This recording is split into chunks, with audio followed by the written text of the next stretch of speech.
देश का युवक साला नौकरी पाने लायक नहीं है वसीम भाई।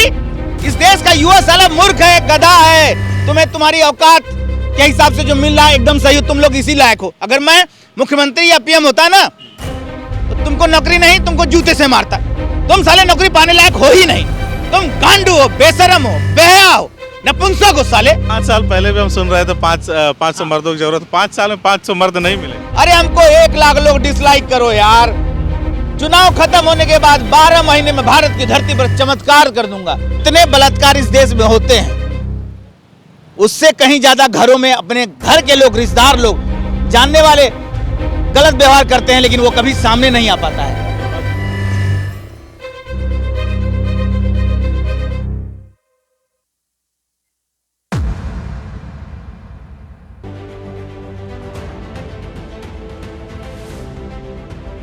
नमस्कार, आदाब। CIB इंडिया न्यूज़ पर अग्नि परीक्षा देख रहे हैं आप। उत्तर प्रदेश में विधानसभा चुनाव की खुमारी आम जनता के सिर चढ़ करके बोल रही है और नेताजी लोग अपनी अपनी जीत का दावा कर रहे हैं। आजमगढ़ ज़िले में है और ये ठंडी सड़क पर मौजूद जो पार्क है, जिसे अब भारत रक्षा दल के लोगों ने खूबसूरत बना दिया, वहीं पे मौजूद है। चलते चलते हमारी मुलाकात हुई है, देश कहें या विदेश कहें, हर जगह पॉपुलर एक ऐसे इंसान से जो अपनी बातों से सबके दिलों में, सबके मन मस्तिष्क में एक गहरी पैठ बनाते हैं और हर बार एक धमाकेदार वीडियो से सामने आते हैं और जनता के मन में एक यक्ष प्रश्न छोड़ जाते हैं कि सोचिए कि क्या हम सही दिशा में जा रहे हैं, क्या हम सही दिशा में बढ़ रहे हैं, क्या वास्तव में हम अपने सपनों का भारत बना रहे हैं। और तमाम चीज़ें हैं, महंगाई, भ्रष्टाचार और तमाम मुद्दों पर भी बेबाकी से अपनी राय रखते हैं और नेताओं पर बेलगाम हथौड़ा बरसाते हैं, जुबानी हथौड़ा बरसाते हैं। आज उन्हीं से हमारी मुलाकात हुई है और उनसे हम लोग बातचीत करेंगे और जानने की कोशिश करेंगे कि एक बार फिर से चुनाव चिन्ह टाफ़ी मिल गई है। टाफ़ियाँ, राजू तलवार जी से हमारी मुलाकात हुई है और टाफ़ियाँ चुनाव निशान है राजू तलवार का। एक बार फिर सदर विधानसभा से अपनी किस्मत आजमा रहे हैं और हाथों में बोर्ड लेकर झूठ की बुनियाद पर, ये सुदर्शन चक्र है, बोर्ड नहीं सुदर्शन चक्र, हम अपनी भूल को सुधार रहे हैं। झूठ की बुनियाद पर खड़ा है पूरा हिंदुस्तान। चुनाव चिन्ह टाफ़ी, राजू तलवार। चुनाव निशान तो टाफ़ी मिला है, मिठास ही मिठास। और राजू तलवार की ज़बान में जो कड़वाहट है, जो मारने काटने वाली जो बातें हैं, जो बेलगाम आप बोलते हैं, दोनों में क्या मतलब भिन्नता तो बहुत ज़्यादा है। ऐसे में सामंजस्य टाफ़ी के साथ कैसे बनेगा? वसीम भाई, एक बार मैंने लिखा था ना कि नामर्द को सत्य कड़वा लगता है, मर्द को नहीं। सत्य बहुत मीठा होता है, बहुत स्वादिष्ट होता है। और मुझे लगता है कि राजीव तलवार को जो भी देखता है, कुछ लोगों को, मात्र मान लीजिए 100 लोगों को ही लगने लगा है कि सत्य मीठा है, सत्य कड़वा नहीं होता है। अब तो लोग भी फेसबुक पे लिखने लगे हैं, तमाम सोशल साइटों पे, कि राजू तलवार क्यों नहीं। कितना समय लगा ये समझाने में लोगों को? मैं जानता था कि मैं समझा लूँगा। अगर मैं 100 भगवानों को समझा सकता हूँ तो 100 करोड़ को समझाने में बहुत समय नहीं लगेगा। समझेंगे लोग, धीरे धीरे लोग समझेंगे जरूर। आप एक बार फिर मैदान में हैं। आपका एक वीडियो वायरल हुआ था जिसमें आप चिल्ला चिल्ला के कह रहे थे कि राजू तलवार क्यों नहीं। लोग कहते हैं कि, कुछ लोग कहते हैं नेताजी लोग 40 साल सदर बिहार और तमाम चीज़ें होती हैं। आप कहते हैं कि राजू तलवार क्यों नहीं, तो जनता उसको क्यों नहीं सुनती आखिर? मोदी मतलब मोदी ताऊ मतलब भाजपा, मुलायम सिंह यादव मतलब सपा, बसपा, कांग्रेस, सबको इस देश ने बहुत कुछ दिया है। क्या नहीं दिया है? राजीव तलवार में ऐसी कौन सी कमी है जो राजीव तलवार को विधायक, मंत्री, सांसद, राज्यपाल नहीं बन सकता, राष्ट्रपति नहीं बन सकता, मुख्यमंत्री नहीं बन सकता? इस देश को सोचना चाहिए, कौन सी ऐसी कमी है, बताइए, जरूर बताइए। जैसे आपका एक वीडियो हमने और भी देखा था, उसमें नामांकन करके प्रत्याशी के साथ लोग आ रहे थे, आप कुछ लोगों से पूछ रहे थे, उसमें एक बंदे ने कहा कि आपके साथ लोग नहीं, मतलब जैसे नेताजी लोग के आसपास भीड़ होती है। आपने कहा कि शेर जो है अकेले चलता है, वो तमाम चीज़ें हैं। तो उसका भी कहना कहीं ना कहीं जायज़ ही था, आप भी अपनी जगह सही हैं। अगर कुछ लोग रहे जो कन्विंसिंग करें, लोगों को समझाएं, तो क्या नहीं लगता आपको ज़्यादा बेहतर परिणाम आ सकते हैं? वसीम भाई, मैं इतिहास बनाना चाहता हूँ, मैं हवाओं का रुख बदलना चाहता हूँ। शंकर भगवान गंगा को अगर प्रयास करके धरती पर ला सकते हैं, भागीरथ जी, तो क्या मैं कुछ अलग करने का प्रयास भी नहीं कर सकता। मैं दिखाना चाहता हूं कि चुनाव कैसे लड़ना चाहिए। चुनाव लड़ने का बेहतरीन तरीका दुनिया में राजू तलवार की तरह इतना बेहतरीन तरीके से चुनाव लड़ने वाला कोई नहीं है। 10,000 रुपये में मैं चुनाव लड़ रहा हूँ, एक भी पैसा खर्चा नहीं है। 10,000 जमानत राशि के अलावा मेरा एक भी पैसा खर्चा नहीं हो रहा है। और ये बात अगर इस देश के पार्टी नेता, देश की जनता को, अधिकारी को, चुनाव आयोग को नहीं दिख रहा है तो आप अंधे हैं, गूंगे हैं, बहरे हैं। लेकिन मुट्ठी भर लोगों को जरूर दिखेगा, मेरा तरीका पसंद आएगा। चलिए एक सवाल और, अक्सर अगर ये सवाल हम नेताओं से पूछ लेते हैं तो उनकी मतलब भौवें चढ़ जाएंगी हमारे ऊपर और तमाम तरीके का यातना प्रताड़ना भविष्य में हो सकता है, झेलना पड़ जाए, इसीलिए पूछते भी नहीं। ठीक है, क्योंकि लोग सच सुनना नहीं चाहते।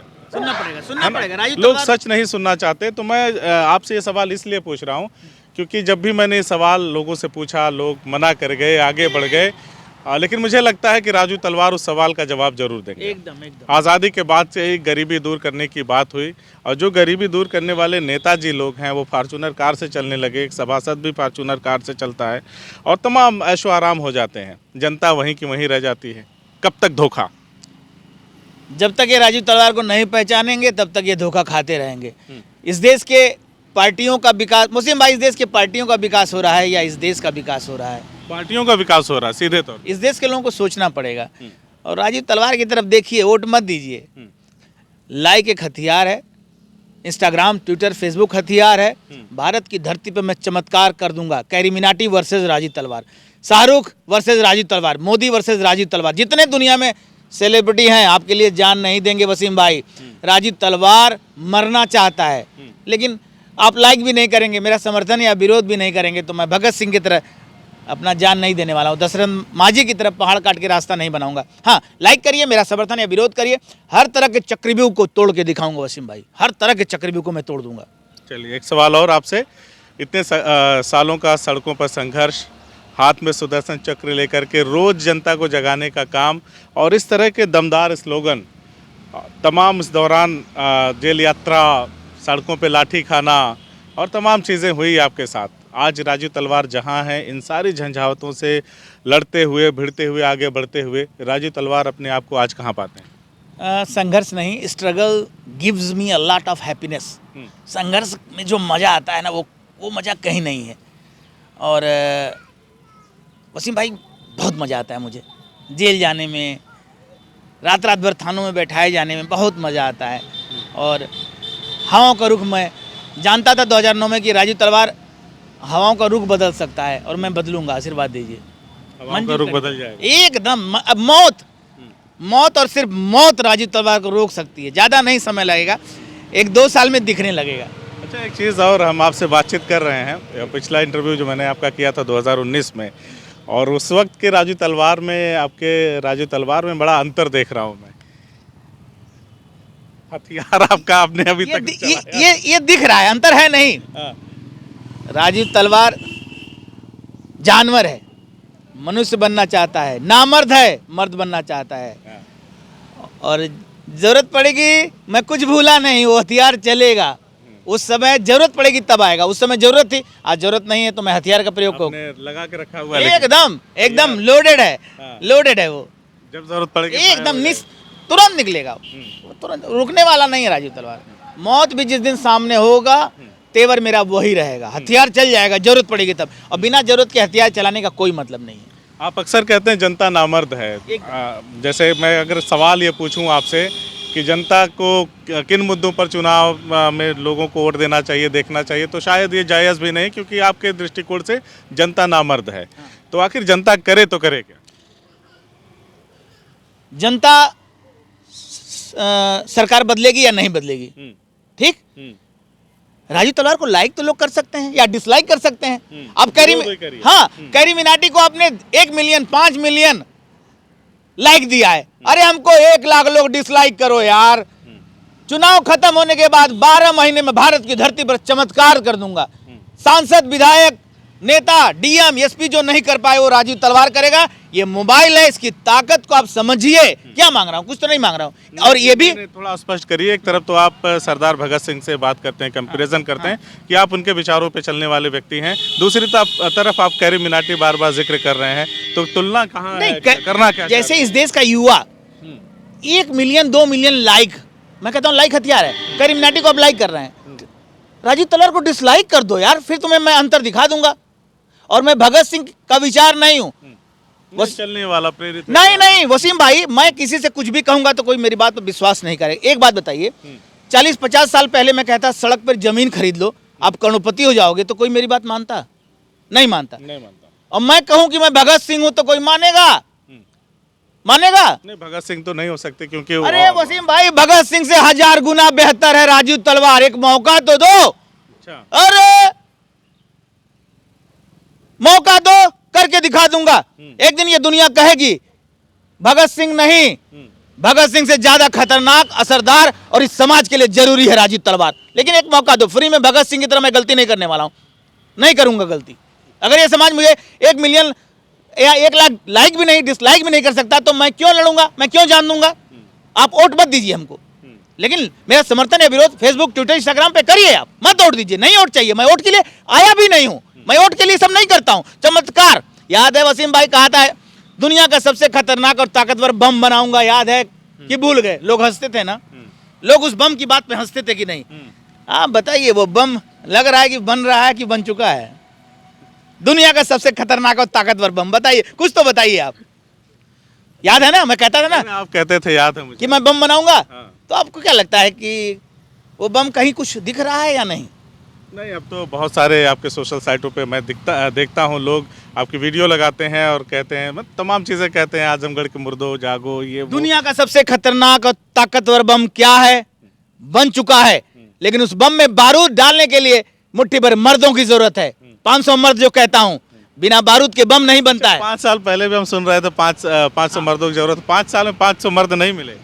अब वसीम भाई, अगर मर्द नहीं मिल रहे हैं तो मेरी गलती नहीं है, मैं पूरी शिद्दत के साथ पसीना बहाता हूँ, और मुझे लगता है कि अब वो मर्द 500 मुझे मिल जाएंगे, इस देश से जरूर मिलेंगे, जरूर मिलेंगे। चलिए, एक सवाल और बता दीजिए कि आखिर इस देश की जनता का जो दुर्भाग्य है, मतलब महिलाओं की जो इज्जत लूटी जाती है, मार दिया जाता है, गैंगरेप होता है, और युवा जो है बेरोजगार होता है, सड़कों पे घूम रहा होता है, तमाम चीज़ें हम देखते हैं। सुनवाई नहीं होती है पुलिस थानों में, जबकि जनता की सुरक्षा और स्वास्थ्य जो संबंधी जो भी चीज़ें हैं वो जनता के लिए बनाई गई हैं। आखिर जनता को कब मिलेगा उनका अधिकार? एक प्रश्न जो बलात्कार में आपने कहा है, जितने बलात्कार इस देश में होते हैं उससे कहीं ज्यादा घरों में अपने घर के लोग, रिश्तेदार लोग, जानने वाले गलत व्यवहार करते हैं, लेकिन वो कभी सामने नहीं आ पाता है। ये बात बिल्कुल सही है ना? बिल्कुल सही है। और जहां तक बात बेरोजगार का है, इस देश का युवक साला नौकरी पाने लायक नहीं है वसीम भाई। इस देश का युवा साला मूर्ख है, गधा है। तुम्हें तुम्हारी औकात के हिसाब से जो मिल रहा है एकदम सही हो, तुम लोग इसी लायक हो। अगर मैं मुख्यमंत्री या पीएम होता ना, तो तुमको नौकरी नहीं, तुमको जूते से मारता। तुम साले नौकरी पाने लायक हो ही नहीं, तुम गांडू हो, बेशरम हो, बेहया हो, नपुंसक हो साले। तुम राजीव तलवार के लिए 1 रुपया नहीं दे पाए महीने में, तुम साले नौकरी पाके क्या करोगे? बताइए, शिक्षक 50,000 60,000 तनख्वाह पाता है, फ्री में कोचिंग नहीं पढ़ा सकता, वो राजीव तलवार को 100 रुपया महीना नहीं दे सकता, तो क्या नौकरी पाने लायक हैं ये लोग?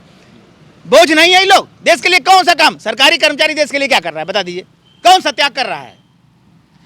सरकारी कर्मचारी इस देश के विनाश का कारण है कि नहीं, बता दें। क्या सरकार, पूरा सिस्टम सरकारी, जो पढ़े लिखे लोग हैं? मैं इस बात को नहीं कह सकता क्योंकि मैं माइक मतलब कैमरे के इस तरफ, जनता तय कर ले। पढ़े लिखे लोग जो सरकारी कर्मचारी हैं इस देश पर बोझ बन चुके हैं, कैंसर बन चुके हैं, बहुत बड़े। तो क्या इसीलिए तमाम जो निजीकरण हो रहे हैं इसी कारण हो रहे हैं? नहीं कर सुधरेंगे तो होगा ही। बीएसएनएल बर्बाद हो रहा है, एयर इंडिया बिक रही है, नहीं लोग, और कोई विरोध भी नहीं कर रहा है, तो नहीं करोगे तो बिकेगा। गलत का विरोध नहीं करोगे तो गलत होगा। आज मेरे साथ, कल वसीम भाई, कल सबके साथ। चलिए, एक सवाल और लेते हैं आपसे। ना तो देश की बात करेंगे, ना प्रदेश की बात करेंगे, जिले की बात करेंगे। जिले में जितने भी पार्टियों के प्रत्याशी लड़ रहे हैं उनके बारे में अगर मैं कुछ लोगों के बारे में आपसे पूछूं तो क्या धारणा, जैसे युवाओं का देश, युवाओं का प्रदेश, युवाओं का जिला अगर है आजमगढ़, है ना, भारत हमारा युवाओं का देश है। मरा हुआ युवा है, मरा हुआ है, एकदम मरा हुआ है, मुर्दा है। अच्छा, हाँ। नहीं, जब मैं राजनीति के परिप्रेक्ष्य में पूछ रहा था कि जो भी कैंडिडेट हैं, जो पार्टियां बार बार रिपीट करती हैं किसी को, या फिर ज़्यादा उम्र के लोगों को मैदान में उतारती हैं, उनसे क्या उम्मीद की जाए? मैंने आज वीडियो डाला है, आजमगढ़ में आलमबदी जी चुनाव लड़ रहे हैं, 84 साल के, पिछले साल 30 साल 87 साल 87 साल के। बताइए 87 साल की उम्र में आप युवाओं का हक मार के उनको विधायकी का टिकट दे रहे हैं। राजनाथ सिंह, मुलायम सिंह यादव, यहाँ तक कि मोदी ताऊ। अरे 80 साल में राज्यपाल बन रहे हो आप। कितना बड़ा चूतियापा इस देश का युवा चूतिया नहीं है? विरोध क्यों नहीं कर रहा भाई? चाहे मेरा बाप हो, आपका बाप हो, किसी का बाप हो, गलत का विरोध नहीं करोगे तो गलत होगा। और इसीलिए अत्याचार हमारे साथ हो रहा है, वो गलत नहीं है। इस देश के लोग इसी लायक हैं। आलमबदी जैसे लोगों को, राजनाथ जी जैसे लोगों को, मुलायम सिंह यादव जैसे लोगों को संन्यास ले लेना चाहिए, चुल्लू भर पानी में डूब के मर जाना चाहिए यार। आपके कहने का मतलब जिस तरह से नौकरी में एक निर्धारण कर दिया गया उम्र का, लगता है कितने साल के बाद वो किसी काम के नहीं, इसलिए उनको रिटायरमेंट दे देते हैं, है ना? तो क्या राजनीति में इस तरह इतनी ज़्यादा उम्र के लोग कौन सा काम कर पाएंगे अगर 60 साल की उम्र में, 65 साल की उम्र में रिटायरमेंट हो जाता है अधिकारियों का, कर्मचारियों का, कि आप काम करने के लिए आगे लायक नहीं, आराम करिए। तो इनका रिटायरमेंट कब होगा? इनके लिए भी कोई एज निर्धारित हो? जनता चाह लेगी तो सब होगा, जनता नहीं चाहेगी तो इसी तरह अत्याचार होगा। कानून सबके लिए बराबर है, ये दुनिया का सबसे बड़ा झूठ है। दुनिया का सबसे बड़ा झूठ है कि कानून सबके लिए बराबर है। देख लीजिए, एक 80 साल का राज्यपाल बन रहा है, राष्ट्रपति बन रहा है, और 62 साल में रिटायर हो जा रहे हैं। देश की पार्टियां हमें चूतिया बना रही हैं, उल्लू बना रही हैं, मूर्ख बना रही हैं। देश की सारी पार्टियां एक हो चुकी हैं, सारी पार्टियां एक हैं, सारे नेता एक हैं, हमको दिखते अलग हैं। चर्चा करिए, हम उल्लू कब एक होंगे वसीम भाई, कब एक होंगे? चलिए, आखिरी सवाल आपसे। टाफी मिली है एक बार फिर और अपना सुदर्शन चक्र लेकर के निकल पड़े हैं। आप कहते हैं मुझे वोट भी नहीं चाहिए। ऐसे में जनता राजू तलवार को कैसे मतलब वोट करे, और करे तो करे क्या? जनता के लिए कन्फ्यूज़न की स्थिति ये है। हर नेता तो वोट मांग रहा है, मुझे वोट दें। लोग कान पकड़ के उठक बैठक लगा रहे हैं, कोई गलती माफ़ कर रहा है, कोई कुछ कर रहा है। आप कह रहे हैं मुझे वोट ही नहीं चाहिए, चुनाव भी लड़ रहे हैं। मर्द चाहिए, मैं मर्द खोजने के लिए सब कुछ करता हूँ। पेटीएम नंबर मेरा है 82 99 76 49 71, 82 99 76 49 71। गूगल पे, फ़ोन पे 1 रुपया दे दीजिए, मैं बस 1 रुपया दे दीजिए, एक लाइक या डिसलाइक दे दीजिए, और CIB इंडिया न्यूज़ देखिए, इस वीडियो को वायरल कर दीजिए। हमको वोट नहीं चाहिए, हमको मर्द चाहिए, और आपके इस प्रयास से, लाइक से, डिसलाइक से हमको मर्द मिल जाएंगे, और हम भारत की धरती पर चमत्कार कर देंगे।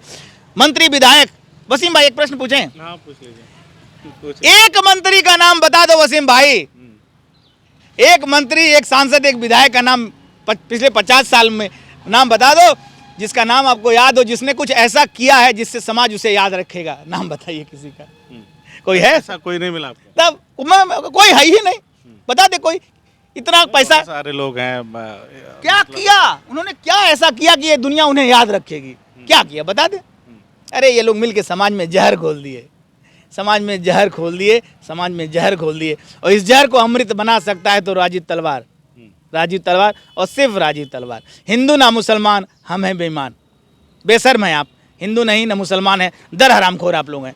नफरत फैलाने वालों को, फर्जी हिंदू, फर्जी मुसलमान देश के लिए कैंसर से ज़्यादा खतरनाक है।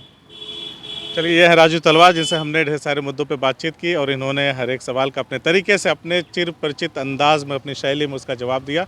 और आगे क्या होगा, टाफी कहाँ तक पहुँचती है, और किस तरह से जनता इनको सपोर्ट करती है, ये भी देखने का विषय है। बहरहाल, हमसे बातचीत करने के लिए वसीम भाई, CIB इंडिया न्यूज़ की पूरी टीम को बहुत बहुत धन्यवाद, बहुत बहुत शुक्रिया। CIB इंडिया न्यूज की सभी खबरों को देखने के लिए लाल रंग की बटन को दबाकर चैनल को सब्सक्राइब जरूर करें, घंटी जरूर दबाएं, ताकि हमारी सभी खबरों के नोटिफिकेशंस आप तक पहुंचते रहें।